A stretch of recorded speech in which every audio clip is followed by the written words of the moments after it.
దేవుని గూర్చి చెప్పిన దేవుడే, దేవుని గూర్చి చెప్పిన దేవుడే.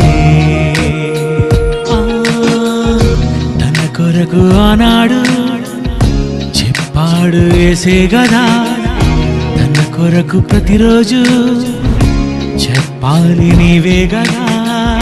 తన కొరకు నువ్వు చెబితే దైవానివే, తన గూర్చి నువ్వు చెబితే దైవానివే. నీ కొరకు చూశాడు ఆ దేవుడే. ప్రభువునందు ప్రియమైన దేవుని పిల్లలారా, ఈ సమయంలో బైబిలు గ్రంథములో నుంచి ఒక మంచి విషయాన్ని మనమంతా కలిసి ఆలోచిద్దాం. ప్రియులారా, బైబిలు మత పుస్తకము అనుకుంటున్న మానవాళికి బైబిలుపై మతం అనే ముద్ర వేసి చెడు చేయాలి బైబిల్ను అని అనుకుంటున్న కొంతమంది మత ఛాందసవాదులకు బైబిలు మతం కాదు, మత పుస్తకం కాదు, బైబిలు హిత పుస్తకం, బైబిలు మతోపదేశం చేయలేదు, హితోపదేశం చేసింది బైబిలు అని చెప్పవలసినటువంటి బాధ్యత బైబిల్ను పట్టిన ప్రతి ఒక్కరిపై ఉంది. అందుకే పత్రికల్లో మీరు చూసినట్లుగా హెబ్రీ పత్రిక హితోపదేశము అని, అలానే ఒక హెబ్రీ పత్రికలోనే కాదు, బైబిల్ అంతా కూడా హితోపదేశమే చేసింది. ఎలాగో హితోపదేశము అనే మాట వచ్చింది కనుక ఒకసారి ఈ మాట బైబిల్లో ఎక్కడుంది అని ఆ మాట చూసిన అనంతరం పత్రికలోనికి వెళ్దాం. కొరింథీయులకు రాసినటువంటి పత్రికలో పౌలు గారు మాట్లాడుతూ, అపోస్తలుడైన పౌలు గారు కొరింథీయులకు రాసిన మొదటి పత్రిక 7వ అధ్యాయం, కొరింథీయులకు రాసిన మొదటి పత్రిక 7వ అధ్యాయం 6వ వచనం, కొరింథీయులకు రాసిన మొదటి పత్రిక 7వ అధ్యాయం 6వ వచనంలో ఇది నా హితోపదేశమే అన్నాడు. ఇది నా హితోపదేశమే అన్నాడు. హితోపదేశము అనే మాటకు మరొక అర్థం కూడా ఉంది. ఏంటంటే ఆరోగ్యకరమైన అని, ఆరోగ్యకరమైన ఉపదేశము, ఆరోగ్యకరమైన బోధ. అది మనిషిక, కుటుంబానిక, సమాజానిక, దేశానిక. ఒక వ్యక్తి బాగుండాలి, కుటుంబం బాగుండాలి, సమాజం బాగుండాలి, తనున్న దేశం బాగుండాలి. ఇలా వ్యక్తి మొదలుకుంటే వ్యవస్థల వరకు, వ్యవస్థలో మొదలుకుంటే ప్రపంచం వరకు బాగుండే, బాగు చేసే ఒక చక్కని బోధ బైబిల్లో ఉంది. ఎన్నో విషయాలను దేవుడు ఈ ప్రపంచ మానవాళి శ్రేయస్సు కోరి వ్రాయించాడు. అర్థం కాని వాళ్ళు బైబిలు తప్పంటున్నారు. అర్థం అయినా బైబిల్ మీద ఉన్న ద్వేషంతో మాట్లాడేవారు మత పుస్తకం అని ముద్ర వేసి బురద చల్లే ప్రయత్నం చేస్తున్నారు. వాళ్ళ విషయాన్ని మనం ప్రక్కన పెడితే బైబిలు చేసిన హితోపదేశాలు ఎన్నో. వాటిలో ఒక పుస్తకమైన హెబ్రీ పత్రికలో ఉన్న హితోపదేశాల గురించి మనం ఆలోచిస్తున్నాం. ఒక చక్కని హితోపదేశం ఈరోజు చూద్దాం. హెబ్రీ పత్రిక చేసిన హితోపదేశంలో ఒక చక్కని ఆరోగ్యకరమైన బోధ 13వ అధ్యాయం హెబ్రీ పత్రిక. అపోస్తలుడైన పౌలు హెబ్రీలకు రాసినటువంటి పత్రిక 13వ అధ్యాయం మొదటి వచనంలో, హెబ్రీ పత్రిక 13వ అధ్యాయం మొదటి వచనంలో, సహోదర ప్రేమ నిలువరముగా ఉండనీయుడి, ఆతిథ్యము చేయ మరువకుడి అన్నాడు. సహోదర ప్రేమ నిలువరముగా ఉండనీయుడి, ఆతిథ్యము చేయ మరువకుడి అన్నాడు. ఇక్కడ ఆతిథ్యము గురించి మాట్లాడుతున్నట్లుగా మనకు కనబడుతుంది. ఆతిథ్యము అన్న మాటకు అర్థం ఏంటి అసలు? ఆతిథ్యము అనే మాట ఎప్పుడు ఉపయోగిస్తాము, ఎవరి విషయంలో ఉపయోగిస్తాము మనందరికీ తెలుసు. అయినా మరొకసారి మనం జ్ఞాపకం చేసుకోవటం. ఒక గృహ యజమాని లేదా ఒక ఇంటికి, ఒక కుటుంబానికి చెందినవారు ఆ ఇంటికి వచ్చినటువంటి ఒక వ్యక్తిపై, ఆ వ్యక్తి విషయములో చూపించే ప్రేమ, వారిచ్చే ఆతిథ్యము, అతిథి విషయములో చూపించే శ్రద్ధ, చూపించే ప్రేమ, దీనిని ఆతిథ్యముగా, వచ్చిన వ్యక్తి అతిథి అయితే అతిథి విషయములో చేసేదానిని ఆతిథ్యము అంటారు. మీకు మీ బంధువులు ఉంటారు, వస్తుంటారు, మీరు మరొకరింటికి వెళ్తుంటారు. మీ ఇంటికి వచ్చిన వారి విషయంలో లేదా మీరు మరొకరింటికి వెళ్ళినప్పుడు వారు మీ పట్ల చూపించే ప్రేమ, దీనిని ఆతిథ్యము అన్నాము. ఇక మన భారతదేశ సాంప్రదాయంలో అతిథులకు చాలా పెద్దపీట వేశారు. ఆతిథ్యం విషయంలో అతిథిని దైవంతో పోల్చి మాట్లాడిన మాటలు మీకు తెలుసు. మాతృదేవోభవ అన్నారు, పితృదేవోభవ అన్నారు, ఆచార్య దేవోభవ అన్నారు, ఆ తర్వాత అతిథి దేవోభవ అన్నారు. అంటే ఇంటికి వచ్చిన అతిథిని దైవంగా చూడమన్నారు. ఇంటికి వచ్చిన అతిథిని దేవునితో సమముగా చూసి దేవునికి చేసేటువంటి ఆ సత్కార్యములు ఏవైతే ఉంటావో అవి వచ్చిన అతిథికి చేయమన్నారు. బైబిల్ కూడా ఎప్పుడో చెప్పిన మాట ఇది మనకు కనబడుతుంది ఇక్కడ. సహోదర ప్రేమ నిలువరముగా ఉండనీయుడి, ఆతిథ్యము చేయ మరువకండి అన్నాడు. ఇంతకు ఆతిథ్యము చేయటంలో ఏంటి, చేస్తే దీనివల్ల మనకేమైనా మేలులు ఉన్నాయా, చేయటంలో మనకేమైనా లాభాలు ఉన్నాయా? చాలా మేలులు, చాలా లాభాలు, ఆతిథ్యములో దాగిన మేలులు, ఆతిథ్యములో ఆశీర్వాదాలు. బైబిల్లో ఆతిథ్యం చేసినటువంటి వారు చాలామంది ఉన్నారు. అంతేకాదు, కేవలం ఇక్కడ చెప్పబడిన ఈ ఒక్క మాటే కాదు, ఇంకా చాలా మాటలు బైబిల్లో ఆతిథ్యం గురించి వ్రాయబడ్డాయి. ఇక్కడ ఇది పౌలు గారి మాటగా మనం మాట్లాడుకుంటే, ఒకసారి పేతురు గారు కూడా మాట్లాడతారు ఆతిథ్యం గురించి. ఒకసారి పేతురు గారు ఏమన్నారో ఒకసారి చూసొద్దాం. పేతురు గారు రాసిన మొదటి పత్రిక 4వ అధ్యాయం, పేతురు గారు రాసిన మొదటి పత్రిక 4వ అధ్యాయం 8, 9 వచనాలు రెండు కూడా కలిపి చదువుకుందాం.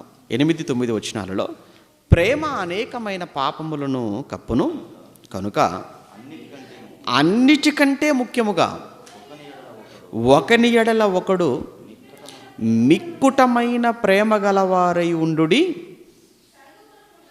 సనుగు కొనకుండా ఒకనికి ఒకడు ఆతిథ్యము చేయుడి అన్నాడు.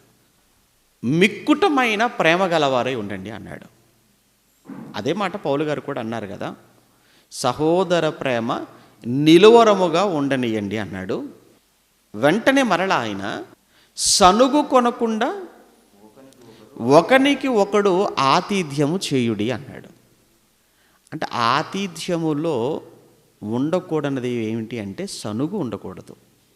ఆతిథ్యములో సనుగులు ఉండకూడదు. సనుగులు అంటే ఆడవాళ్ళకు బాగా తెలుసు, ఆడవాళ్ళకు బాగా అనుభవం. ఎందుకంటే భర్త విషయంలో కావచ్చు, భర్త తరపున వచ్చే వాళ్ళ విషయంలో కావచ్చు, బయటికి అనలేరులే కానీ లోపల సనుక్కుంటూ ఉంటారు. ఎందుకంటే భర్తను గట్టిగా అనలేరు, అలానే భర్త తరపున వచ్చిన వాళ్ళతో కూడా ముఖం మీద అనలేరు. మరి ఏం చేయగలరు? సనగగలరు. కానీ సనుగు చాలా ప్రమాదం.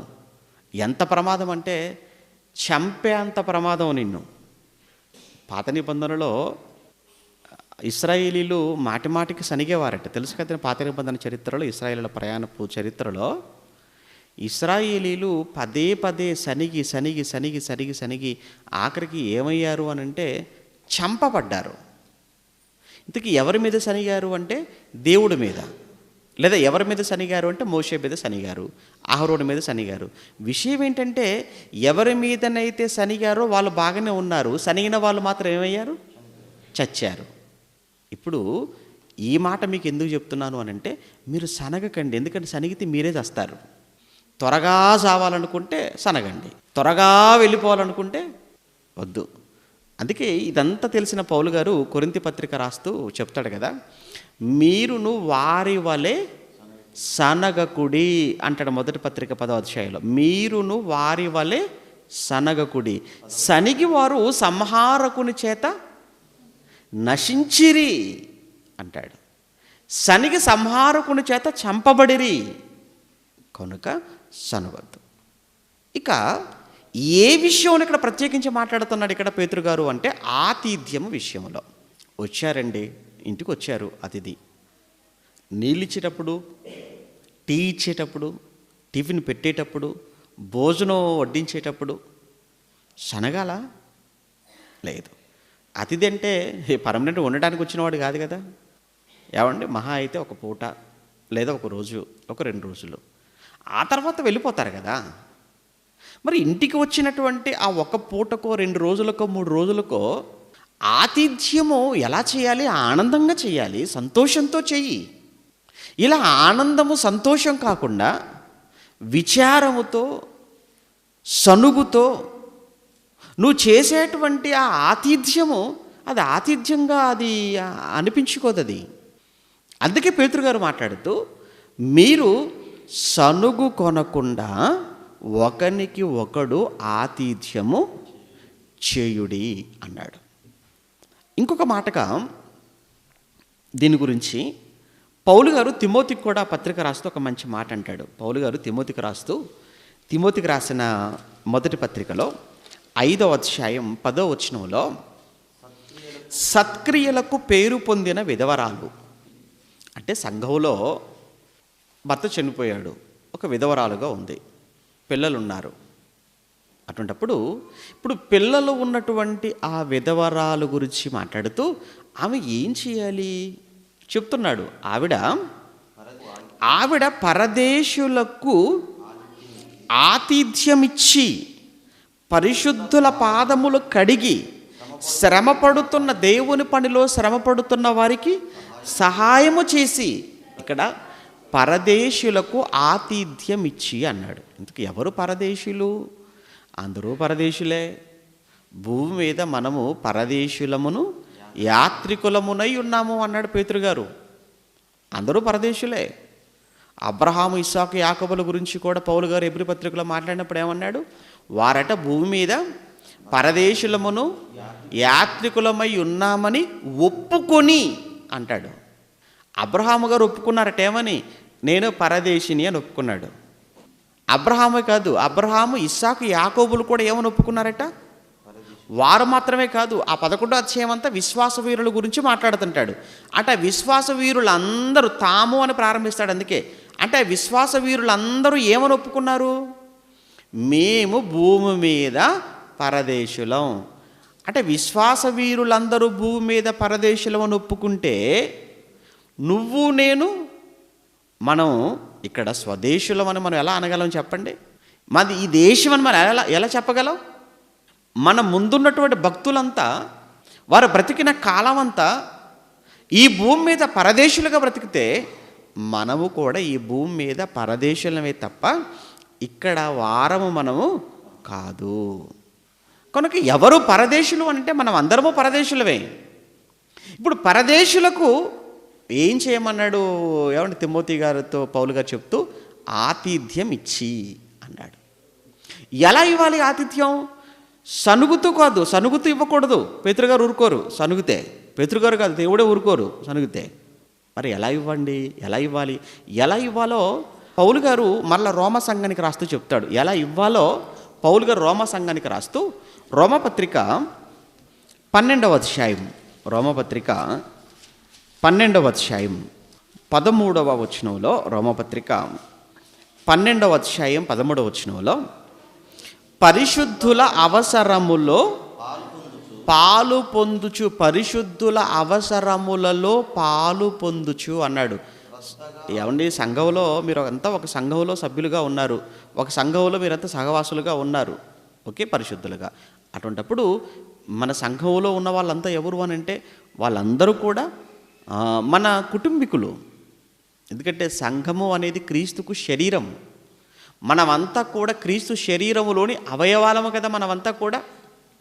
అటువంటప్పుడు శరీరములోని అవయవాల మధ్య ఎటువంటి ఐక్యత ఉంటుందో సంఘములో ఉన్న వారి పట్ల కూడా ఆ విధమైన ఐక్యత ఉండాలి. మన శరీరముల అవయవాల మధ్య మంచి కమ్యూనికేషన్ ఉంటుందండి. మన శరీరములో ఉన్న అవయవాల మధ్య చక్కటి యూనిటీ, చక్కటి ఐక్యత. ఎవడు ఒక కాలుకు గాయం అయితే శరీరం అంతా కూడా స్పందిస్తుందా అంటే ఎందుకు స్పందించదండి? ఒక చెయ్యికి దెబ్బ తగిలితే శరీరం అంతా కూడా బాధపడుతుందా? బాధపడుతుంది. ఎక్కడొచ్చిన గాయమైంది అనుకోండి, కంట్లో నుంచి నీళ్ళు వచ్చేస్తుంటాయి. గాయమైంది కాలు కదా, గాయమైంది చెయ్యి కదా, కంట్లో నీళ్ళు ఎందుకు రావాలి కదా? మీరు చూడండి, శరీరములో అవయవాల మధ్య చక్కటి సమన్వయం, అవయవాల మధ్య చక్కటి అవగాహన, అవయవాల మధ్య చక్కని ఐక్యత. మరి మనం ఎవరము అని అంటే మనం క్రీస్తు శరీరము అన్న తర్వాత, క్రీస్తు శరీరములోని అవయవాలమని చెప్పబడిన తర్వాత సంఘము అంటే, సంఘములో ఉన్న వారందరూ ఎలా ఉండాలి అని అంటే, సంఘములో ఉన్న వారందరూ వీళ్ళంతా మన వాళ్ళే అనేటువంటి భావన సంఘములో ఉన్న వారందరి పట్ల ఉంటే అప్పుడు వారి అవసరాలు కూడా ఎవరి అవసరాలు అనుకుంటాం? మన అవసరాలు. సంఘములో ఉన్న వారి అవసరాలు మన అవసరాలు అవి. అందుకే పౌలు గారు చెప్తున్నారు, వారి అవసరములలో ఏం చేయమన్నాడు ఆయన? పాలు పొందుచు శ్రద్ధగా ఆతిథ్యము ఇచ్చుచుండుడి అన్నాడు. శ్రద్ధగా ఆతిథ్యం ఇవ్వండి, సనుగు కొనకుండగా ఇవ్వద్దు అన్నాడు. మరి ఎలా ఇవ్వాలి? శ్రద్ధగా ఆతిథ్యం ఇవ్వండి అన్నాడు. అంటే వచ్చారు. అప్పట్లో మొదటి శతాబ్దంలో పరిస్థితులు ఎలా ఉండేవి అని అంటే, సంఘాలు అన్ని చోట్ల ఉండేవి కదా. మొదటి శతాబ్దంలో సంఘాలు, కొరింథీలో ఒక సంఘం, రోమాలో ఒక సంఘం, ఫిలిప్పీలో సంఘం, ఎఫెసులో సంఘం, గలతీలో సంఘాలు, ఇలా అనేక ప్రాంతాలలో సంఘాలు ఉండేవి. వాళ్ళు ఇప్పుడు కొరింథీలో ఉన్నటువంటి వారు ఏదో పని మీద రోమాకి వెళ్ళారు, ఏదో పని మీద వెళ్ళారు, లేదా సువార్త పని మీదనో లేకపోతే వ్యక్తిగతమైన పని మీదనో వెళ్ళారు. ఇప్పుడు అక్కడికి రోమాకు వెళ్ళినటువంటి వారు వారి పని పూర్తి చేసుకునేంత వరకు వాళ్ళు ఎక్కడుండాలి? అప్పటికి సత్రాలు ఉన్నాయంటే ఉన్నాయి, లాడ్జెస్ ఉన్నాయంటే ఉన్నాయి, కానీ అవి అంతా క్షేమకరమైనటువంటి భద్రతాపరమైనటువంటివి కానే కావు.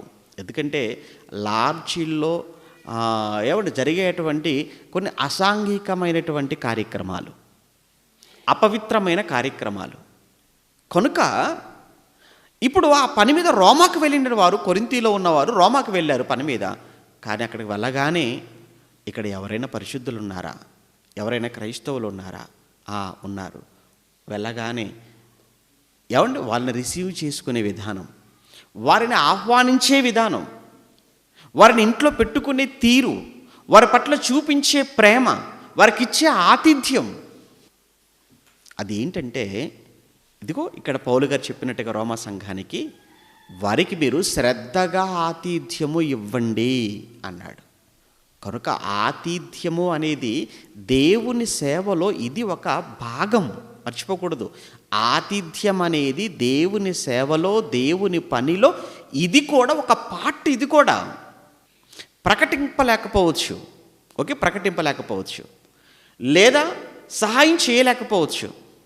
నువ్వు ప్రకటింపలేకపోయినా, పని చేయలేకపోయినా, సహాయం చేయలేకపోయినా కనీసం ఆతిథ్యం కూడా ఇవ్వలేవా? ఈ ఆతిథ్యం అనేది కూడా తండ్రి పనిలో, తండ్రి సేవలో ఇది కూడా ఒకటేనన్న సంగతి నీకు తెలిసిన తర్వాత ఇంటికి వచ్చిన వారి విషయంలో నువ్వు శ్రద్ధగా, అనగా వారు ఏం తింటారు, వారికి ఏది ఇష్టం అని వారిని అడిగి వారికి ఇష్టమైనది వారికి తెచ్చి, ఎందుకంటే ఇవన్నీ చివరిలోకి వెళ్ళేటప్పుడు తెలుస్తాయి. ఆతిథ్యము అంత అవసరమా అంటే ఎంత అవసరమో ఆతిథ్యము వెనుక ఉన్నటువంటి గొప్ప గొప్ప ఆశీర్వాదాలు ఆతిథ్యం ఇచ్చిన వారు ఇచ్చి దేవుని యొద్ద నుంచి ప్రతిఫలాన్ని పొందుకున్న ఎన్నో కుటుంబాలు చరిత్రలో మనకు కనబడుతుంటాయి. అందుకే ఈ క్రొత్త నిబంధనకు వచ్చిన తర్వాత పౌలు గారి మాటల్లో కావచ్చు, పేతురు గారి మాటల్లో కానీ ప్రత్యేకంగా మరలా ఆతిథ్యం గురించి చెప్పవలసిన అవసరం ఏర్పడింది అని అంటే ఆతిథ్యము చాలా చాలా అవసరమైనది, ప్రాముఖ్యమైనది మన జీవితంలో. కనుక ప్రియులారా, ఈరోజు మనం చేసేటువంటి మనం ఇచ్చే ఆతిథ్యం ఏదైతే ఉందో ఇది ఊరకనే పోయేది కాదు. అలా నువ్వు ఇచ్చే ఆతిథ్యం ఏదైతే ఉందో ఈ ఆతిథ్యం వచ్చిన వ్యక్తిని బట్టి కాదు, దేవుని మాటను బట్టి నువ్వు చేస్తున్నావు. అది మనం ఏంటంటే వచ్చినటువంటి వ్యక్తిని బట్టి కాకపోవచ్చు, కానీ దేవుని మాటను బట్టి నువ్వు చెయ్యి అంతే. దేవుని మాటను బట్టి దేవుడు సనగొద్దన్నాడు, నేను సనగకుండా చేస్తాను. దేవుడు శ్రద్ధగా చేయమన్నాడు, శ్రద్ధగా చేస్తాను. శ్రద్ధగా అన్న మాటతోనే అర్థమైపోవాలి ఏంటంటే ఆ రోజు నీకుందా లేదా అన్న విషయం కూడా పక్కన పెట్టు, నీ కుటుంబానికి ఉందా లేదా అన్న కూడా పక్కన పెట్టు. వచ్చినటువంటి అతిథి విషయంలో నువ్వు చూపించే శ్రద్ధ ఎలాంటిది, అది చాలా ప్రాముఖ్యమైంది. ఇక ఒకసారి మనం ఆతిథ్యము చేసినటువంటి కుటుంబాలు, ఆతిథ్యం ఇచ్చిన వ్యక్తుల యొక్క చరిత్రలోనికి మనం వెళ్ళి చూసి చివరిలో వాళ్ళు పొందుకున్న మేలుల గురించి మనం నేర్చుకుందాం. ఎవరైనా ఆతిథ్యం ఇచ్చారా ప్రారంభం నుంచి అని మనం బైబిల్ వెతుకుతున్నప్పుడు చాలామంది కనబడతారు. అందులో మనకు మొట్టమొదటి కనిపించే వ్యక్తి అబ్రహాము గారు. ఒకసారి అబ్రహాము గారి దగ్గరికి వెళ్ళొద్దాం. ఆయన ఎవరికి ఇచ్చాడు ఆతిథ్యం? ఆయన ఎవరికి ఇచ్చాడు ఆతిథ్యం? ఎలా ఇచ్చాడు ఆతిథ్యం? ఒకసారి మనం చూస్తే ఆదికాండం 18వ అధ్యాయం, ఆదికాండం 18వ అధ్యాయంలో ప్రారంభం నుంచి చదువుకుందాం. ఆదికాండం 18వ అధ్యాయం ప్రారంభంలో, మరియు మమ్రే దగ్గరనున్న సింధూర వనములో అబ్రహాము ఎండవేళ గుడారపు ద్వారమందు కూర్చొని ఉన్నప్పుడు యెహోవా అతనికి కనబడెను. అతడు కన్నులెత్తి చూచినప్పుడు 3 మనుష్యులు అతని ఎదురు నిలవబడి ఉండిరి. 3 మనుష్యులు అతని ఎదురు నిలవబడ్డారట. వెంటనే వారిని చూశాడు ఆయన. వెంటనే ఆయన వారిని చూచి గుడారపు వాకిట నుండి వారిని ఎదుర్కొనుటకు పరుగెత్తి నేలమట్టుకు వంగి అన్నాడు. ఈయన ఎక్కడో గుడారం ద్వారం దగ్గర కూర్చున్నాడట. వాళ్ళు ఎక్కడో 3 మనుషులు దూరంగా కనబడ్డారట. ఇక్కడ ఉన్న ఆయన, ద్వారం ఎదుట ఉన్న ఆయన పరిగెత్తుకుని వెళ్ళాడట. ఇంతకీ పరుగెత్తుకుని ఎందుకు వెళ్ళాడు అంటే వారి ఇంటికి ఆహ్వానించడానికి. ఎంత పిచ్చి కాకపోతే ఆతిథ్యం విషయంలో మనం ఎవరైనా పరిగెత్తుకుని వెళ్ళి తీసుకొచ్చి ఇంట్లో పెట్టుకుని ఆతిథ్యం ఇస్తామా? వచ్చినోడికి ఇవ్వడమే ఎక్కువ. మీకంతా మన ఆతిథ్యం గురించి మాట్లాడుకుందాం. ఇతనేమో ఎంత పిచ్చోడు చూడ, ఆతిథ్యపు పిచ్చి. ఆతిథ్యం పిచ్చి కాదండి. ఒక మాట చెప్పాలంటే మొదటి శతాబ్దంలో పౌలు గారు సంఘాలలో పెద్దలను నియమించాడని ఉత్తరం రాసినప్పుడు, సంఘాలలో అధ్యక్షులు నియమించాడని రాసినప్పుడు కొన్ని అర్హతలు పెడతాడు అధ్యక్షులుగా ఉండాలనుకునే వారికి. కొన్ని నియమాలు పెడతాడు కదా పెద్దలుగా ఉండాలనుకునే వారికి. వారికి పెట్టిన నియమాలలో ఒక నియమం ఏంటో తెలుసా? ఆ పెద్దకు ఉండవలసిన ఒక అర్హత ఏంటంటే అతిథి ప్రియుడై ఉండాలి. చూస్తారు ఆ మాట కూడా. తిమోతి మొదటి పత్రిక 3వ అధ్యాయంలో 1, 2, 3 వచనాలు కలిపి ఉంటాయి కదా. అందులో ఒక మాట ఏంటంటే ఎవడైనను అధ్యక్ష పదవిని ఆశించిన ఎడలా అన్నాడు. అంటే అధ్యక్ష పదవి అని అంటే పెద్ద పదవి కదా. చాలామందికి ఏంటంటే సంఘంలో నేను పెద్దవాడుగా ఉండాలని చాలామంది అనుకుంటారు కదా. సంఘంలో నేను పెద్దవాడుగా ఉండాలి, సంఘంలో నేను నాయకుడిగా ఉండాలి, సంఘంలో అందరికంటే గొప్పగా నేను ఉండాలి అనుకుంటారు. అయితే అలా అనుకోవడం తప్పు కాదు, కానీ అలా అవ్వాలి ఉండాలి అనుకున్నప్పుడు నాకు ఈ అర్హతలు నాకు ఉన్నాయా లేవా అని కూడా చూసుకోవాలి కదా. ఇప్పుడు నోటిఫికేషన్ వేస్తారు, నోటిఫికేషన్ వేయగానే అందరూ అప్లై చేసుకుంటారు. ఏంటి నోటిఫికేషన్ వేయగానే ఈ ఉద్యోగానికి నేను అర్హున్నా కాదా అని చూసుకుంటారా లేదా చెప్పండి. నువ్వు చేసిందేమో డిఎడ్ చేస్తావు, డిఎడ్ చేసి డాక్టర్ జాబ్కి అప్లై చేసుకుంటుంటే ఎలా అవుతుంది చెప్పండి? అర్హత లేదు అక్కడ. అలానే ఇక్కడ అధ్యక్ష పదవి లేదా ఒక పెద్ద పదవి, దానికి నేను అర్హున్నా, ఒకవేళ అర్హున్నైతే నాకు ఉండవలసిన అర్హతలు అన్నీ ఉన్నవా లేవా అని ఒకసారి చెక్ చేసుకోవాలి కదా. ఇప్పుడు అలా చెక్ చేసుకుంటే ఇక్కడ చెప్తున్న ఒక మాట ఏంటంటే అలా పెద్దలుగా ఉండవలసినటువంటి వారికి ఉండవలసిన అర్హతలలో ఒకటి మనం చదువుకుంటున్నాం. అతిథి ప్రియుడు అని చూడండి 3వ వచనంలో. అతిథి ప్రియుడు. అతిథి ప్రియుడు అని అంటే అతిథిని ప్రేమించేవాడుగా ఉండాలి, ఆతిథ్యాన్ని ప్రేమించేవాడుగా ఉండాలి, ఇష్టపడేవాడుగా ఉండాలి. ఆతిథ్యం ఇవ్వటంలో సనుక్కొనగా ఇచ్చేవాడుగా ఉండాలి, శ్రద్ధ కలిగి ఆతిథ్యం ఇచ్చేవాడుగా ఉండాలి. అంటే ఒక మాట చెప్పాలంటే అతిథులు రాక చాలా రోజులైందని ఎవరైనా వస్తే బాగుండు అని ఎప్పుడైనా మీరు అనుకున్నారు చెప్పండి? జనరల్గా ఇంటికి ఎవరు రావట్లేదండి, చాలా రోజులైందండి, ఎవరైనా వస్తే బాగుండు, వాళ్ళకి చక్కటి ఆతిథ్యం ఇద్దాం అనుకుంటున్నాం అని ఎప్పుడైనా మీరు అనుకున్నారా? అతిథి ప్రియులు. అతిథి ప్రియులు ఎవరున్నారు చెప్పండి? సినిమా ప్రియులు ఉంటారు, సీరియల్ ప్రియులు ఉంటారు, మొబైల్ ప్రియులు ఉంటారు, మద్యం ప్రియులు ఉంటారు కదా. అతిథి ప్రియులు ఎవరుంటారు? ఎవరు ఉండరండి. కానీ పరిశుద్ధులముగా క్రైస్తవులముగా సంఘములో ఉన్న అన్ని కుటుంబాలు, అందుకే అన్నాడు కదా, ఒకనికి ఒకడు ఆతిథ్యము చేయమరవకండి అన్నాడు. అంటే నేను అదే లక్షణంతో నేను ఉండాలి, నేను ఆతిథ్యం ఇవ్వాలి అనుకోవాలి, అలానే మీరు కూడా ఆతిథ్యం ఇవ్వాలి అనే మనసుతోనే ఉండాలి. అతిథి ప్రియుడు. అబ్రహాము గారు గొప్ప అతిథి ప్రియుడండి. ఆయన ఎంత అతిథి ప్రియుడు కాకపోతే ఈయనెక్కడో ఇంటి ముందు కూర్చున్నాడట, దూరంలో 3 మనుషులు కనపడ్డారట. ఇక దూరముగా 3 మనుషులు కనిపించేసరికి ఇతను ఆగలేకపోయాడు. ఇక పరిగెత్తుకొని వెళ్ళాడు. పరిగెత్తుకొని వెళ్ళి వారికట సాష్టాంగ నమస్కారం చేస్తున్నాడట. చిత్రం చూడండి అక్కడ 18వ అధ్యాయం, మరలా ఆదికాండం 18వ అధ్యాయం 3లో గుడారపు వాకిట నుండి వారిని ఎదుర్కొన్నట్టుకు పరిగెత్తి నేల మట్టుకు వంగి, ప్రభువా నీ కటాక్షము నా మీద ఉన్న ఎడల ఇప్పుడు నీ దాసుని దాటిపోవద్దు. అంటే ఇప్పుడు మీరు నా ఇంటిని దాటిపోవడానికి వీల్లేదు, ఖచ్చితంగా మీరు మా ఇంటికి రావాల్సిందే, ఖచ్చితంగా మీరు మా ఇంట్లో భోజనం చేయవలసిందే, ఖచ్చితంగా మీరు మా ఇంట్లో మేమిచ్చే ఆతిథ్యాన్ని మీరు స్వీకరించవలసిందే అని బ్రతిమిలాడుకుంటున్నాడండి. ఆయన బ్రతిమిలాడుతున్నాడట. ఎట్టి పరిస్థితుల్లో మీరు మా ఇల్లు దాటిపోవడానికి వీల్లేదు అని. బలవంతమా? బలవంతమే. ఎందుకంటే పిచ్చోడు. ఏం పిచ్చి ఆయనకు?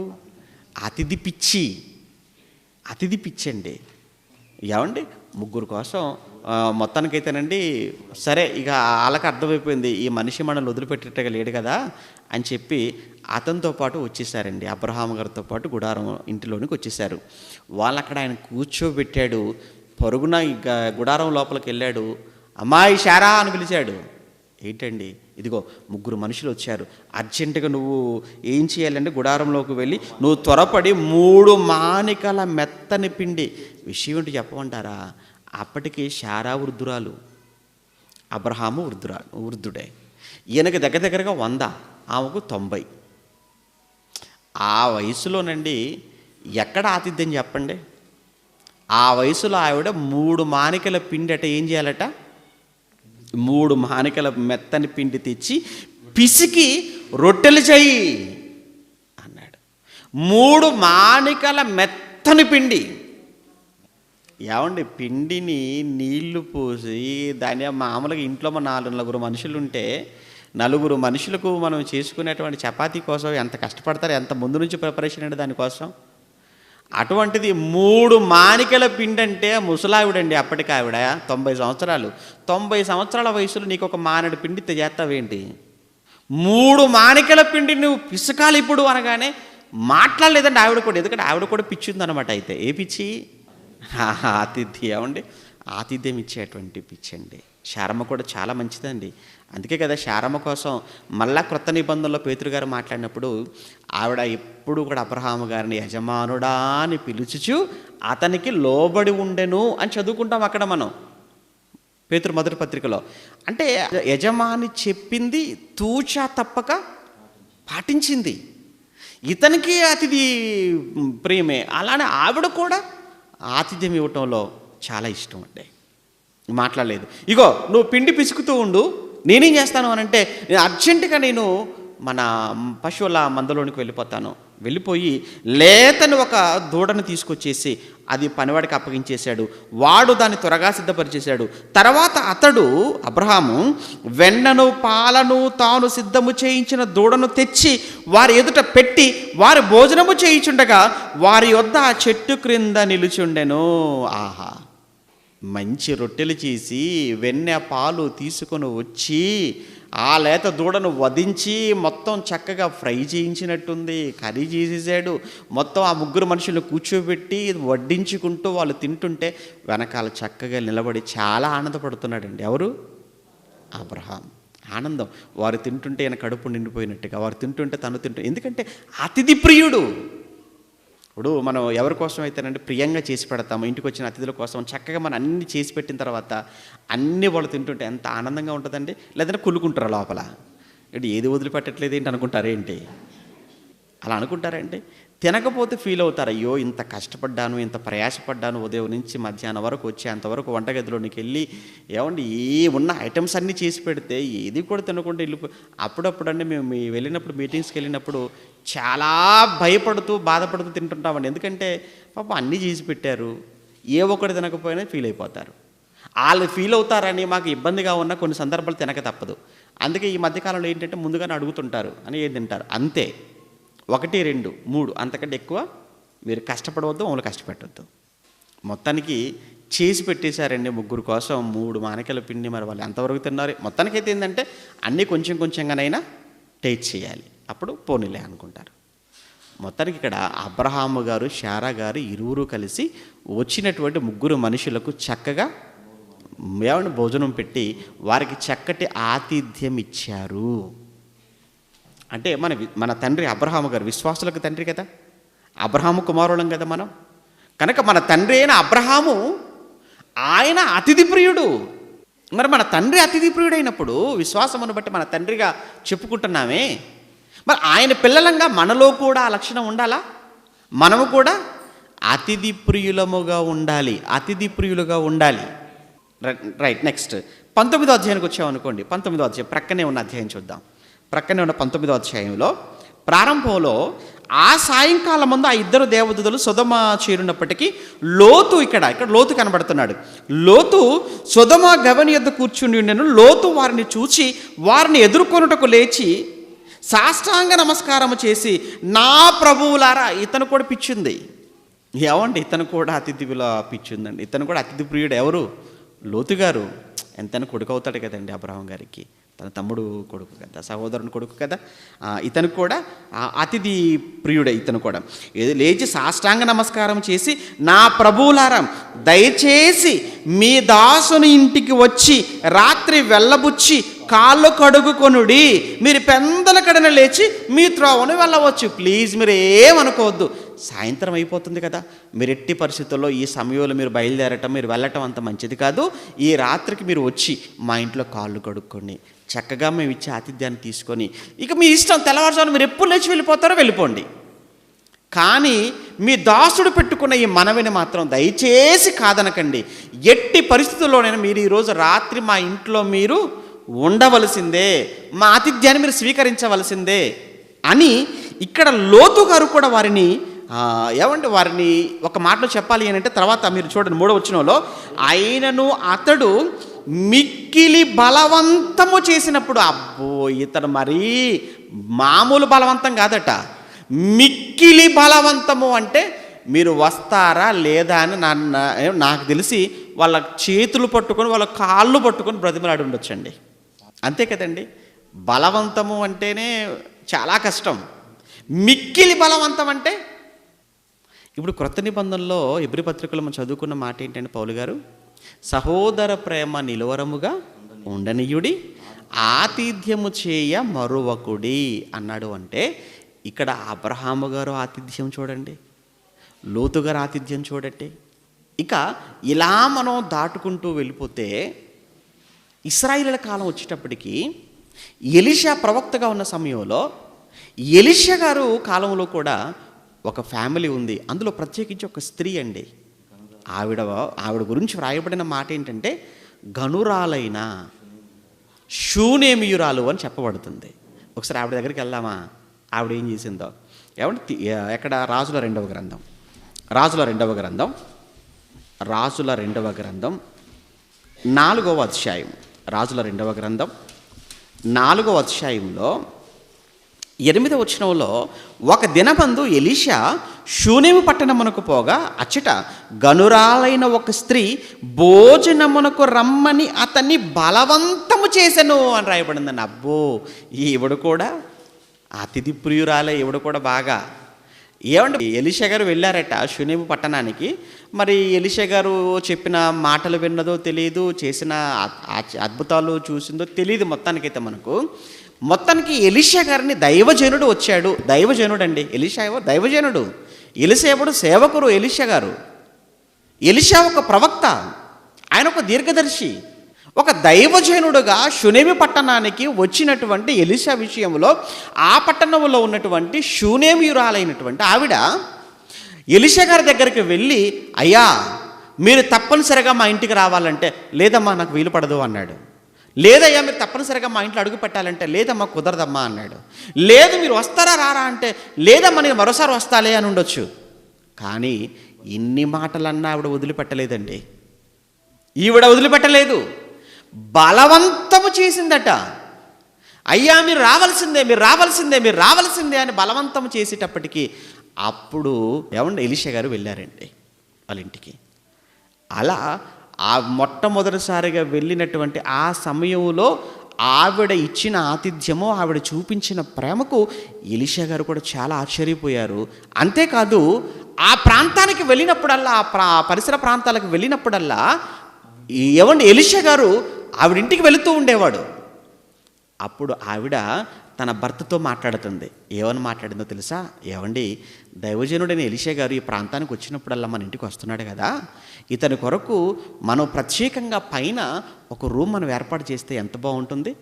అతనికి డిస్టర్బెన్స్ లేకుండా, అసౌకర్యం లేకుండా అతను ప్రశాంతంగా ఉంటాడు కదా, చక్కగా ప్రార్థన చేసుకోవటానికైనా బైబిల్ చదువుకోవటానికైనా అతనికి బాగుంటుంది కదా. మనం ఎందుకు అతని కోసం ఒక రూమ్ మనం కేటాయించకూడదు? ఓ పని చేద్దాం, పైన ఒక రూమ్ వేసేద్దాం అన్నదండి. బా, అలాగే అన్నాడండి భర్త. రూమ్ వేయటమే కాదండి, రూమ్లో మనం ఏం చేయాలంటే ఆయన కోసం ఒక మంచం సపరేట్గా సిద్ధం చేసి పెడదాం, ఒక బల్ల ఏర్పాటు చేద్దాం, అలానే ఒక పీట ఏర్పాటు చేద్దాం, ఒక దీపం స్తంభం ఒకటి, ఆ దీపం ఒకటి అందులో పెడదాం, ఒక దీపం పెడదాము, ఒక బల్ల ఏర్పాటు చేద్దాం, ఒక మంచం.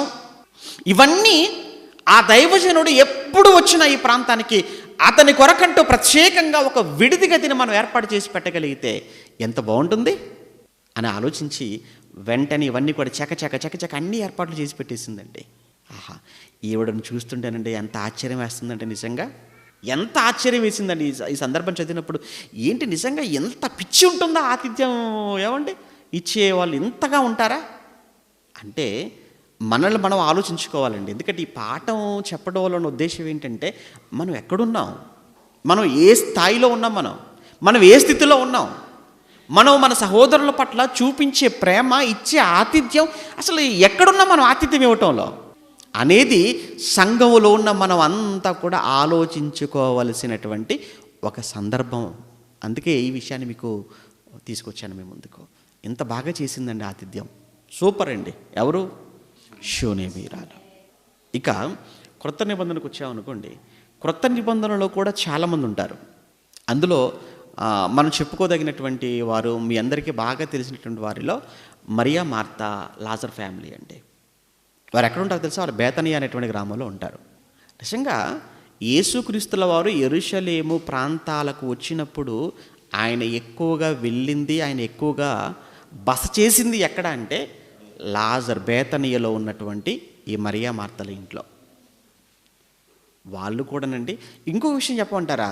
యేసుక్రీస్తు ఒక్కడే అంటారా? ఆయన ఎప్పుడు వచ్చినా కానీ ఆయనతో పాటు 12 మంది ఉంటారా? 12 మంది. అంటే ఇప్పుడు వాళ్ళు ఇచ్చే ఆతిథ్యం యేసుప్రభు ఒక్కడికే కాదు, ఆయనతో పాటు 12 మంది, కొంతమంది ఉంటారు. ఒక్కడొస్తే మేము చూసుకోగలం, కానీ 10 మంది వచ్చి మీద పడిపోతే మేము ఏమైపోవాలండి? ఫ్యామిలీ దిగిపోయారండి, సర్కస్ కంపెనీ లాగా అనేవాళ్ళు కూడా ఉంటారు. ఇక్కడ యేసుక్రీస్తుల వారు ఎప్పుడు వెళ్ళినా ఒక్కడిగా కాదు కదా, 12 మంది. వాళ్ళు శిష్యులు 12 మంది, ఇంకా వారితో పాటు ఇంకెంతమంది ఉన్నారో మనకైతే తెలియదు. కానీ ఎంతమంది వచ్చినా కానీ వాళ్ళందరినీ సొంత వారికన్నా, ఇంట్లో వారికన్నా ఎక్కువగా వారి పట్ల ప్రేమను చూపించి, వారికి చక్కని ఆతిథ్యం ఇచ్చి, ఎన్ని రోజులు ఉన్నా ఏ లోటు లేకుండా వారికి మంచి చెడ్డలు చూశారు అని అంటే వాళ్ళు ఏమనుకున్నారో తెలుసా? ఇది కూడా దేవుని సేవలో ఇది ఒక భాగం. యేసుక్రీస్తుల వారు చేస్తున్నటువంటి సువార్త పరిచర్యకు మేమిచ్చే సహకారం అది. ఏ శిష్యులు చేస్తున్నటువంటి సువార్త పరిచర్యలో మేము పాలిభాగస్తులు అవ్వటం ఇది. మంచి ఆలోచన ఉన్న అలాంటి చక్కటి ఉద్దేశంతో చేశారండి మరియా మార్తలు. అలానే ఈ శూనేమీరాలు కూడా ఎలీషా గారి విషయంలో అదే చేసింది. ఇక అదే కాలంలో గాయి అని కూడా ఒక వ్యక్తి ఉంటాడు. గాయి అని ఒక వ్యక్తి, అది మనం రోమపత్రికలో పౌలు గారు మాట్లాడుతుంటారు. ఒకసారి రోమపత్రికలో పౌలు గారు మాట్లాడిన గాయి గురించి ఒక మాట చదువు, ఎందుకంటే ఆతిథ్యం గురించి వచ్చింది కనుక అన్నీ మనం తీసేద్దాం బయటికి.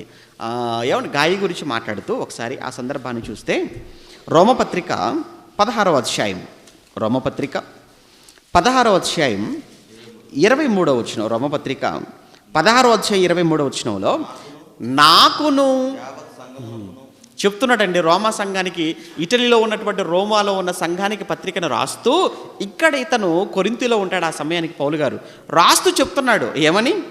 నాకును యావత్ సంఘమునకును ఆతిథ్యమిచ్చు గాయయు మీకు వందనములు చెప్పుచున్నాడు అన్నాడు. నాకు మాత్రమే కాదు, యావత్ సంఘానికి ఆతిథ్యం ఇచ్చే గొప్పవాడు ఎవరు? గాయి. మీరు ఎప్పుడైనా ఒక్కలకైనా మీరు ఆతిథ్యం ఇచ్చారా మీ జీవితాలలో? ఎప్పుడైనా మీ సంఘాలలో సహవాసంలో ఉన్నవారిని ఏ రోజైనా మీ ఇంటికి పిలిచి ఒక్క పూట భోజనం పెట్టిన సందర్భాలు ఏమైనా ఉన్నవా?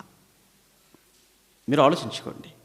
ఏ రోజైనా ఎప్పుడైనా సంఘములో ప్రయాసపడుతున్నవారు, దేవుని సేవలో కష్టపడుతున్నవారు, లేదా మీ పైన నాయకులుగా ఉన్నవారు, సేవకులుగా ఉన్నవారు, వారిని ఏ రోజైనా మీ ఇంటికి పిలిచి, అన్నయ్య మీరు మీ కుటుంబం ఎంత ప్రయాసపడుతుంది దేవుని సేవలో, ఎంత కష్టపడుతున్నారు మీరు దేవుని పనిలో, ఒక్కరోజు మా ఇంటికి రండి, మా ఇంట్లో చేయి కడగండి, భోజనం చేయండి, మీరు అడుగు పెట్టడం అది మా కుటుంబానికి ఆశీర్వాదం అని ఏ రోజైనా మీ జీవితంలో మీరు చేసినటువంటి సందర్భాలు ఏమైనా ఉన్నవా? ఆతిథ్యం అంటేనే ఆమడ దూరం పారిపోయే రకాలండి ఈరోజు అంతా కూడా. మనకిస్తే పర్వాలేదు కానీ మనం మాత్రం ఎవరికి ఇవ్వకూడదు. మనం వెళ్ళినప్పుడు మాత్రం టీ తీసుకురా, టిఫిన్ పెట్టు, భోజనం అన్నీ ఉండాలి. ఏ మాత్రం తేడా వచ్చినా చూసారండి, వెళ్ళారండి టీ కూడా ఇవ్వలేదండి, నువ్వు ఇచ్చావు బాగా, ఏమో టిఫిన్ కూడా పెట్టలేదండి, భోజనం కూడా పెట్టలేదండి, ఇలా మాట్లాడతారు. కానీ మనం ఏం చేసాం? ఏ రోజైనా మనం చేసామా ఈ కార్యక్రమాలు? ఏ రోజైనా మనం పెట్టామా భోజనం? లేదండి. ఎందుకంటేనంటే ఒక దైవజనుడిగా నేను చెప్తున్నాను, మా ఇంటికి అండి, మా ఇంట్లో ఎప్పుడు కూడా ఫ్యామిలీగా భార్యాభర్తలంగా నలుగురంగా మేము ఉన్న సందర్భాలు ఎప్పుడు లేవండి ఇంట్లో. ఎప్పుడు మా నలుగురికి మరొక ఇద్దరు, మా నలుగురికి మరొక ముగ్గురు, నలుగురికి మరో నలుగురు, అవసరమైతే ఒకసారి 10 మంది కూడా ఉంటుంటారు. వీళ్ళందరికీ చేయాలా, వీళ్ళందరికీ చేయాలి. ఇక నేను ఉన్నాను అనుకోండి, ఎవరో ఒకరు వస్తూనే ఉంటారు, పోతూనే ఉంటారండి.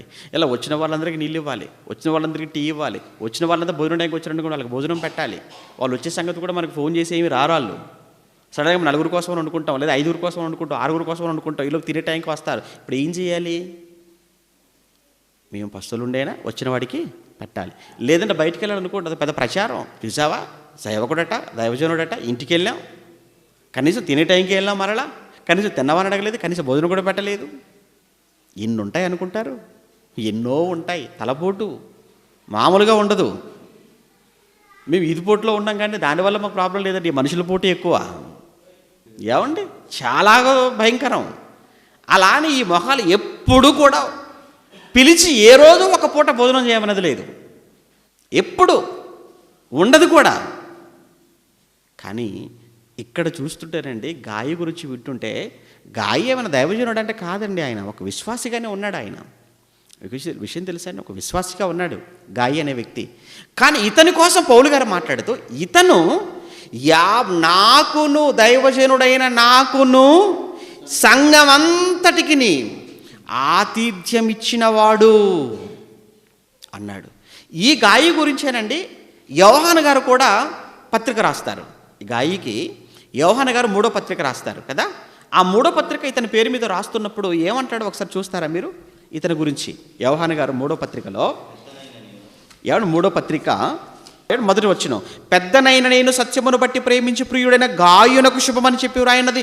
ప్రియుడా అన్నాడు పౌలు గారు గాయని, ప్రియుడా నీ ఆత్మ వర్ధిల్లుచున్న ప్రకారము నీవు అన్ని విషయములను వర్ధిల్లుచు సౌఖ్యముగా ఉండవాలని ప్రార్థించుచున్నాను. నీవు సత్యమును అనుసరించి నడుచుకొనుచున్నావు గనక సహోదరులు వచ్చి నీ సత్య ప్రవర్తన గురించి సాక్ష్యము చెప్పగా విని చాలా సంతోషపడ్డాను. నా పిల్లలు సత్యమును అనుసరించి నడుచుకొనుచున్నారని మాట వినుటకంటే నాకు ఎక్కువైన సంతోషం ఇంకేం కావాలి?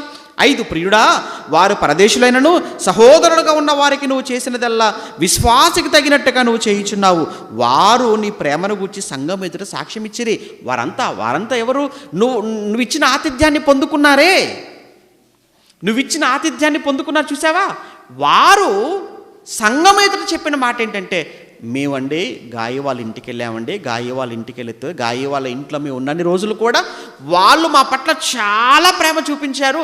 మా ఇంట్లో ఉన్నట్టుగానే మేము ఉన్నామండి, మా ఇంట్లో ఉన్నట్టుగానే ఉన్నామండి, మా ఇంట్లో తిన్నట్టుగానే మేము తిన్నామండి. ఎక్కడ మేము పరాయి వాళ్ళం అనే ఫీలింగ్ మాకు ఎక్కడా లేదండి. మాకు అంత చక్కగా మమ్మల్ని చూసుకున్నారు, అంత చక్కగా మమ్మల్ని ఆదరించారు, చక్కటి ఆతిథ్యం ఇచ్చారు. నిజంగా అతిథి ప్రియుడు అంటే గాయేనండి. గాయి మా పట్ల చాలా ప్రేమను చూపించాడని సంఘమంతా కూడా చెప్పిన మాట యోహాను గారికి తెలిసి ఆనందంతో సంతోషంతో గాయికి ఉత్తరం రాస్తున్నాడు అనమాట. ఎంత మంచివాడండి గాయి. ఏమండి మీరు చూడండి, ఇంకా ఆ తర్వాత చూస్తుంటే ఏమండి 8వ వచనంలో, మనము సత్యమునకు సహాయకులమవునట్టు అట్టి వారికి ఉపకారము చేయ బద్ధులమై ఉన్నాము. గాయి నువ్వు చేసింది చాలా మంచి పని అయ్యా, చెయ్యి, కంటిన్యూ చెయ్యి, ఇలానే చెయ్యి నువ్వు ఇంకా. ఆతిథ్యం, అందుకే ఇంకొక మాట అంటాడు, ఆతిథ్యము చేయుటలో మీరు విసుగవద్దు అంటాడు కదా. ఆతిథ్యము చేయుటలో లేదా మేలు చేయుటలో, బహుశా తెస్సలోనిక పత్రికలో అనుకుంటాను, మీరు మేలు చేయుటలో లేదా ఆతిథ్యము చేయుటలో మీరు విసుగొద్దు అంటాడు. అంటే అసలు ఆతిథ్యం ఇచ్చే విషయంలో విసుక్కోకుండా చేయాలండి. ఏమండి 2వ పత్రిక తెస్సలోనికలకు రాసిన 2వ పత్రిక 3వ అధ్యాయం 13వ వచనం. ఏమన్నా 2వ పత్రిక 3వ అధ్యాయం 13లో, సహోదరులారా మీరైతే మేలు చేయుటలో అస్సలు విసుక్కోవద్దు మీరు అన్నాడు. ఏమండి ఇప్పటి వరకు చూడండి, ఇవన్నీ అబ్రహాము గారా, లోతు గారా, షూనేమీరాలా, లేదా మరియా మార్తలా, ఇక్కడ గాయియా, వీళ్ళంతా కూడా ఎవరు అంటే వీళ్ళంతా కూడా అతిథి ప్రియులు. వీళ్ళే కాదండి, అకుల్లా ప్రిస్కిల్లాలు ఉన్నారు చూసారా, అకుల్లా ప్రిస్కిల్లాలు కూడా అతిథి ప్రియులు. వారు కూడా పౌలు గారిని సుమారుగా 1.5 year అండి వాళ్ళ ఇంట్లో పెట్టుకున్నారు. 1.5 సంవత్సరం సుమారు ఎక్కడున్నాడు తెలుసా పౌలు గారు? కొరింథీలో ఉన్నన్ని దినాలు పౌలు గారు అకుల్లా ప్రిస్కిల్లాలతో పాటే ఉన్నాడండి. ఇంకా పౌలు గారు కొరింథీ పట్టణానికి వచ్చేటప్పటికంటే ఆయన మనసు అసలు బాగోలేదండి. ఎందుకంటే ముందు ఏథెన్స్లో ఉంటాడు. ఏథెన్స్లో జరిగినటువంటి ఆయనకు అవమానం, ఏథెన్స్లో ఆయన్ని చాలా హేళన చేశారు. కారణం ఏంటంటే యేసుక్రీస్తు గురించి ప్రకటిస్తుంటే ఏథెన్స్లో ఉన్న వాళ్ళంతా కూడా ఏదో కొత్త దేవుడిని తీసుకొచ్చి మనకు పరిచయం చేస్తున్నాడు, చిల్లర దేవుణ్ణి అని మాట్లాడారు. అంతేకాకుండా హేళన చేశారు. అంతేకాకుండా వ్యంగ్యంగా ఇంకొకసారి చెప్పు, ఏదో పునరుత్థానం అంటున్నా మళ్ళీ మేము వింటాం, వెటకారంగా మాట్లాడారు. ఇవన్నీ మనసులో పెట్టుకున్నాడు ఆయన. చాలా విచారంతో, చాలా బాధతో కొరింథీ పట్టణంలోకి వచ్చాడు. అలా బాధతో, విచారంతో, దిగులుతో వచ్చినటువంటి పౌలు గారికి చక్కని ఓదార్పు, ఆదరణ ఎవరి వల్ల కలిగిందో తెలుసా? అకుల్లా ప్రిస్కిల్లాల ఆదరణ, వారిచ్చిన ఆతిథ్యం. అందుకే పౌలు గారు మాట్లాడుతూ ఏమంటారో తెలుసా అండి? రోమపత్రిక 16లో వీళ్ళ కోసం, అకుల ప్రిస్కిల్లాల కోసం మాట్లాడుతూ నా జత పనివారు అంటాడండి. ఎవరు? అకుల ప్రిస్కిల్లాలు. వారు నా జత పనివారు. వాళ్ళు ఏం చేశారు? నాకు ఆతిథ్యం ఇచ్చారు. ఏంటి ఆతిథ్యం ఇచ్చినందుకు పౌలు ఎంత పెద్ద పదప్రయోగం చేశాడు అని అంటే ఆయన వాళ్ళ కోసం వాళ్ళు నా జత పనివారు అన్నాడు.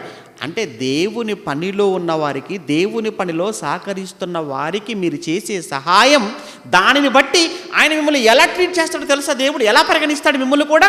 దేవుని జత పనివారుగా తోటి సేవకుడికి మీరు సహాయం చేస్తే వారికి మీరు ఇచ్చిన ఆతిథ్యాన్ని బట్టి మీరు కూడా జత పనివారుగా మారుతారు. అంతే కదండి. మరి ఇప్పుడు అకుల ప్రిస్కిల్లాలో పౌలు గారు ఏమన్నారు వారి కోసం? నా జత పని వారు అన్నాడు. అసలు సేవకులు ఎవరు? ఈయన కదా, పౌలు గారు కదా. అని మరి పౌలు గారికి ఇంట్లో ఆశ్రయం ఇచ్చి భోజనం పెట్టి మంచి చెడ్డ చూసినందుకు పౌలు గారు వాళ్ళ కోసం ఏమన్నాడు? వాళ్ళు కూడా నా జత పని వారే అన్నాడు. ఇప్పుడు మీరు కూడా సేవకులైన వారికి, దేవుని పిల్లలైన వారికి మీరు ఆశ్రయం ఇచ్చి ఆతిథ్యం ఇచ్చి మీరు పోషించగలిగితే మీరు కూడా వారితో పాటు ఏమవుతారైతే జత పనివారు. ఆతిథ్యం అనేది చిన్నగా చూడకండి, మీరు చిన్నగా చూడొద్దు ఆతిథ్యం అనేది. మత్తయి సువార్తలో ప్రభువు చెప్పిన మాట మనందరికీ తెలుసు కదా. 25వ అధ్యాయం 40, 41, 42 వచనాలలో యేసుక్రీస్తు వారు మాట్లాడుతూ, అల్పులైన ఈ నా సహోదరులలో ఒకనికి చేసితిరి గనక నాకును చేసినట్టే. అంటే ఇప్పుడు మీరు సనుగుతూ చేశారనంటే దేవుడికి మీరు సనుగుతూ ఇచ్చినట్టు, దేవుడికి మీరు సనుగుతూ చేసినట్టు. అంతే కదా. ఎందుకంటే అల్పులైన ఈ నా సహోదరులలో ఒకనికి చేస్తే నాకు చేసినట్టు అన్నాడు. ఇంకో మాట చెప్పంటారా? మత్తయి సువార్త 10వ అధ్యాయం 40 వచనాన్ని మీరు చూస్తుంటే అక్కడ, మిమ్మును చేర్చుకొనువాడు నన్ను చేర్చుకొనును అన్నాడు.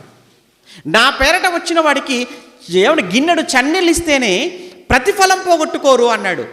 అంటే దేవుని పేరట, దేవుని సేవ పేరట, దేవుని నామమున ఇంటిలో అడుగు పెట్టిన వ్యక్తికి గిన్నెడు నీళ్ళిస్తేనే ప్రతిఫలం పోగొట్టుకోరు అన్నాడు. అని అంటే సంథింగ్ ఉంది. ఏంటంటే మనం చేసేదానికి మరలా మనకు ఏదో ప్రతిఫలం ఉంది. ఎందుకు ఆతిథ్యం చేయ మరవద్దు? ఆతిథ్యము ఎందుకు చాలా ప్రాముఖ్యమైనది అని అంటే దీని వలన మీకు గొప్ప ప్రతిఫలం ఉంది. మనం కూడా ఎలాంటి వాళ్ళం అంటేనండి, ఏ ఫలితం లేకుండా ఏ పని చెయ్యం. అందుకే ఈ పని చేస్తే నాకు లాభం ఏంటని అడుగుతాం మనం ఏదైనా, అంతేనా?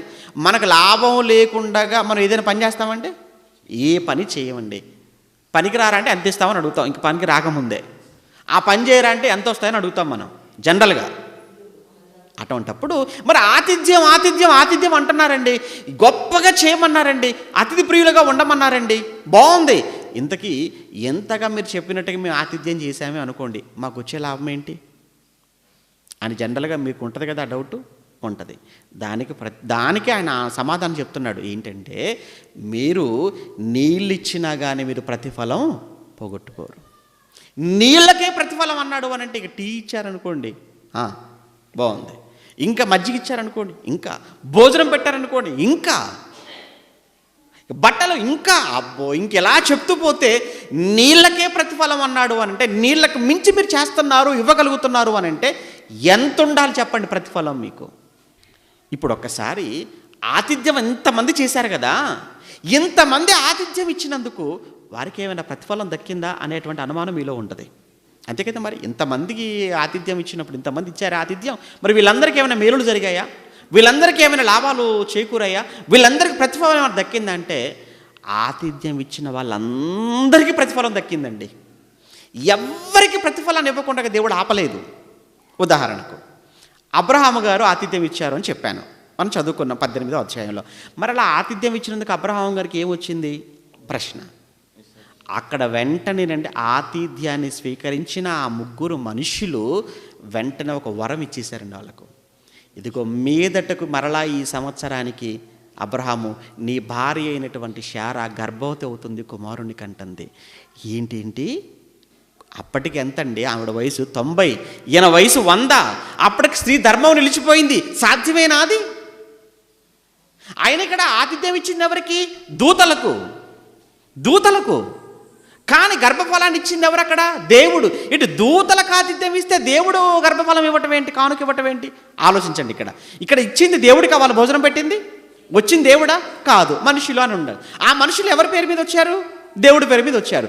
అంటే వచ్చింది మనుషుల రూపంలో వచ్చారు దేవదూతలు.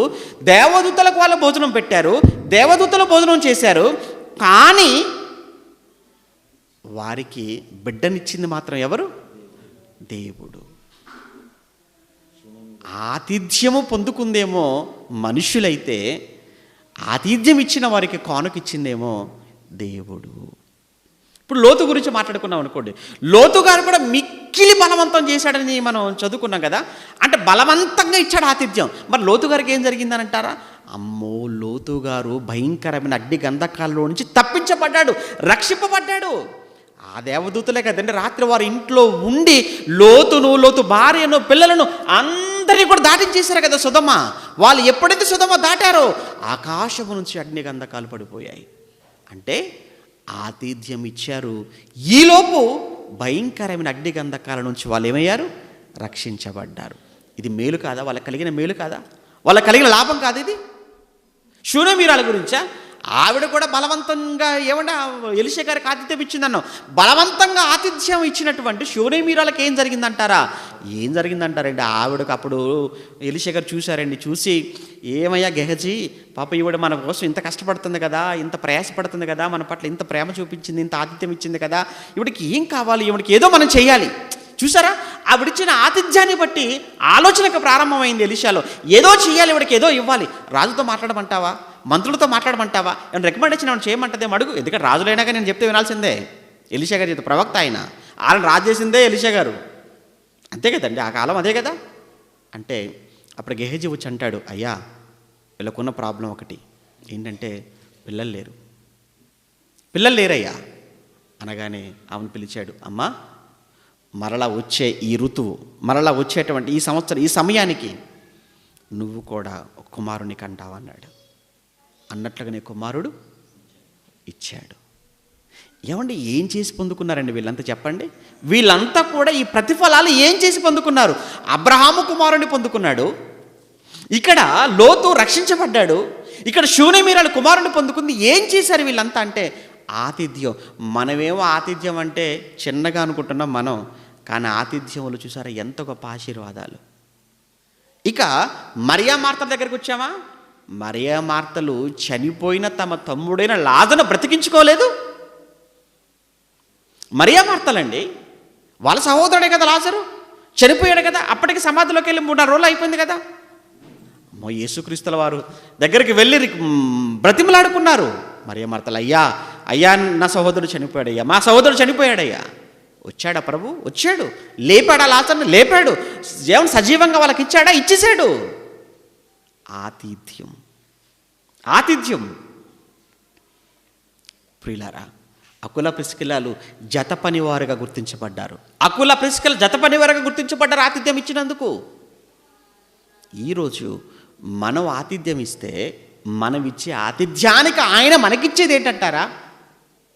పరలోకం వద్దా? అది వద్దా? పరలోకం వద్దా? ఎంత గొప్పది పరలోకం, ఎంత గొప్ప లోకం పరలోకం. మనం చాలా చిన్నది అనుకుంటున్నాం ఆతిథ్యం. కాదు, చాలా పెద్దది ఆతిథ్యం ఇచ్చి ఆశీర్వదించబడిన వారు, ఆతిథ్యాన్ని బట్టి అనేకమైన మేలులు పొందుకున్నవారు, ఆతిథ్యముతో దేవుడు జత పనివారుగా పిలువబడిన వారు ఎంతమంది మనకు బైబిల్లో కనబడుతున్నారు. ఎంత గొప్పదైన ఆతిథ్యాన్ని మనం ఎంతవరకు చేయగలుగుతున్నామో. ఏం చేస్తున్నారు చెప్పండి మీరు? ఆతిథ్యం ఇస్తే తీసుకుందాం అనుకుంటున్నారా? ఇవ్వాలనుకుంటున్నారా? ఇచ్చిన వాడికండి ఇవన్నీ జరిగినవి. ఇచ్చిన వాడికి కదా జరుగుతున్నాయి, ఇచ్చిన వాళ్ళకి కదా మేలులు. అందుకే ఆతిథ్యము ఇవ్వటములో పోటీ. నేను ఇస్తాను ఆతిథ్యం, నేనే ఇవ్వాలి. ఎందుకంటే నాకు పరలోకం కావాలి, నాకు ఆ మహాలోకం కావాలి, దేవుని ఆశీర్వాదం కావాలి నాకు. ప్రియమైన దేవుని పిల్లలారా, అందుకే పౌలు గారు ఊరకని చెప్పలేదు ఈ మాట. ఏ మాట? సహోదర ప్రేమ. హెబ్రీ పత్రిక 13 మొదటి వచనంలో సహోదర ప్రేమ నిలవరముగా ఉండనియుడి, ఆతిథ్యము ఇవ్వటం మరవకండి అన్నాడు. ఎందుకు? ఆతిథ్యము ఇవ్వటం వెనక దాగినటువంటి ఇన్ని మేలులు, ఇన్ని ఆశీర్వాదాలు. అందుకే మీరు ఆతిథ్యం ఇవ్వటం మీరు మరచిపోకండి అని సంఘానికి, సమాజానికి హెబ్రీ పత్రిక చేసినటువంటి ఒక హితోపదేశం కాదా ఇది? ఇది మనకు చేసిన ఒక హితోపదేశం కాదా? మీకు మహాలోకం కావాలా? మీకు పరలోకం కావాలా? అయితే మీరు ఏం చేయండి? అతిథిని గౌరవించండి, ఆతిథ్యం ఇవ్వండి. ఎవరండి ఆతిథ్యం ఇచ్చే విషయంలో లోకంలోనే చాలా గొప్పగా మాట్లాడిన మాటలు, అంతకన్నా గొప్పదైన మాటలు బైబిల్ ఇప్పటివరకు మనం చదువుకున్నామే, విన్నామే. అందుకే ఇది హితోపదేశమే తప్ప ఇది మతోపదేశం కాదు. కనుక హెబ్రీ పత్రికలో ఉన్నటువంటి అనేకమైన హితోపదేశాలలో ఒకటి ఇప్పుడు మనం చూసాం. ఆతిథ్యం ఇవ్వటం మరవద్దు, విసుక్కోవద్దు, సనుగు కొనవద్దు, శ్రద్ధగా ఆతిథ్యము ఇవ్వండి. ఇలా ఇచ్చి ఇలా ఆతిథ్యం చేసి దేవుడిచ్చే ఆశీర్వాదానికి పాత్రులు కండి. ఓకే, ప్రార్థన చేసుకుందాం. ప్రేమ కలిగిన మా కన్న తండ్రి, మీకు వందనాలు నాయన. ఆతిథ్యము ఎంత విలువైనదో, ఆతిథ్యము వెనుక దాగిన ఆశీర్వాదము, వెనుక దాగిన మేలులు ఎంత ఉన్నతమైనవో ఇప్పటి వరకు మేము విన్నాం తండ్రి. ఆతిథ్యం ఇచ్చి అనేక మంది ఆశీర్వదించబడ్డారు. ఆతిథ్యం ఇవ్వటం క్రైస్తవ జీవితంలో ఇది ఒక భాగం.